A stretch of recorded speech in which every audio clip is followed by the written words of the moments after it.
الرحيم نحمده ونصلي على رسوله الكريم اما بعد میں آپ کی خدمت میں قاری گلزار احمد حاضر ہوں کہ اسلام کے ساتھ جیسا کہ آپ کو پتا ہے کہ سورۃ فاتحہ کے سبق شروع ہے تو آج انشاءاللہ چوتھا سبق پڑھیں گے اور اس سبق میں تھوڑا سا سورۃ فاتحہ کے بارے میں اور ایک خاص ورد ہے وہ بھی بتایا جائے گا. تو اگر ابھی تک آپ نے ہمارا چینل سبسکرائب نہیں کیا تو جلدی سے سبسکرائب کر لیں اور اگر یہ ویڈیو آپ کو اچھی لگے تو ضرور آپ کمنٹ میں بتانا. تو چلتے ہیں سبق کی طرف. ورد السعادہ اس کا نام ہے یعنی 100 کی تعداد میں پڑھنا. اللہ تعالیٰ ہی کے لیے تمام تعریفیں ہیں. الحمدللہ رب العالمین. کیا ہمارے دلوں میں اللہ تعالیٰ سے ملاقات کا شوق ہے؟ من احب لقاء اللہ احب اللہ لقاءہ. جو اللہ تعالیٰ سے ملاقات کا شوق رکھتا ہے اللہ تعالیٰ بھی موت کے وقت اس سے محبت والی ملاقات فرماتے ہیں. الحمدللہ رب العالمین. دن رات میں 24 گھنٹے ہوتے ہیں.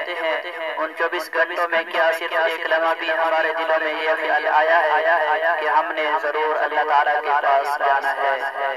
ارے بھائی اور بہنوں، اللہ تعالیٰ جیسا نہ کوئی مہربان، اللہ تعالیٰ جیسا نہ کوئی حسین، اللہ تعالیٰ جیسا نہ کوئی محبت کرنے والا، اللہ تعالیٰ جیسا نہ کوئی معاف کرنے والا، اللہ تعالیٰ جیسا نہ کوئی قدر اور اکرام کرنے والا. پھر کیا وجہ ہے کہ ہمارے دلوں میں ہر کسی سے ملنے کا شوق بڑھتا ہے مگر اللہ تعالیٰ سے ملاقات کا شوق نہیں بڑھتا؟ آخر یہ ساری نمازیں کس کے لیے ہے؟ ساری محنتیں کس کے لیے ہے؟ مزدور محنت کرتا ہے تاکہ مالک اس سے خوش ہو اور اسے اجرت دے. ہم بھی تو عبادت کرتے ہیں، کیوں معبود کے پاس جانا ہے؟ اگر ہم اپنے دلوں میں زندہ رہنے کا شوق کچھ کم کر دیں اور ہر نیکی اور عبادت کے بعد اللہ تعالیٰ سے مناجات کیا کریں کہ یا اللہ یہ سب آپ کے لیے ہے، آپ مجھے اپنی محبت والی ملاقات کا شوق نصیب فرما دے، تو یقین کریں ہمارے لیے دنیا کی ہر تکلیف ہر مشکل آسان ہو جائے. دنیا انہیں کو زیادہ کاٹتی ہے جو دنیا ہی میں رہنے کا شوق رکھتے ہیں. جو اس دنیا سے بے رغبت ہو جاتے ہیں دنیا اس کے پیچھے پڑتی ہے. الحمدللہ رب العالمین. سورۃ فاتحہ میں اللہ تعالیٰ نے بڑی تاثیر رکھی ہے. ان میں سے ایک تاثیر یہ بھی ہے اللہ تعالیٰ کے غضب سے بچاتی ہے. الحمدللہ رب العالمین.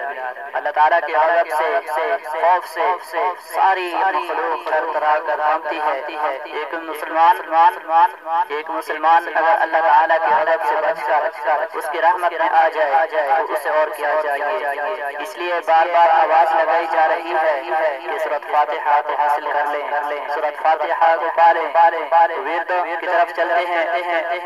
الحمدللہ رب العالمین. سورۃ فاتحہ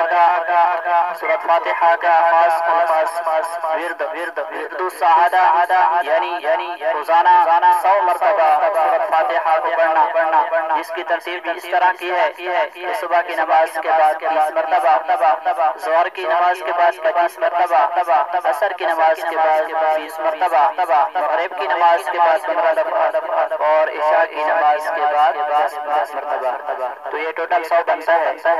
اس کے جو ہمیں فائدے ملنے والے ہیں اس ورد کے بارے میں لکھا ہے اسے وہی خوش نصیب شخص اختیار کرتا ہے جو اہل مشاہدہ میں سے ہو، یعنی جس کے دل کی آنکھیں کھلی ہوں. اچھا تو یہ ہے کہ یہ ورد ہمیشہ کیا جائے تاکہ قرآن مجید اور خاص سورۃ فاتحہ کے ساتھ مضبوط ربط اور تعلق نصیب رہے. مگر جن کے پاس فرصت کی کمی ہو وہ کم از کم 40 دن اسے اپنا معمول بنا لے. حضرت امام غزالی رحمۃ اللہ علیہ نے اس ورد کے فضائل اور خواص پر چند اشعار لکھے ہیں.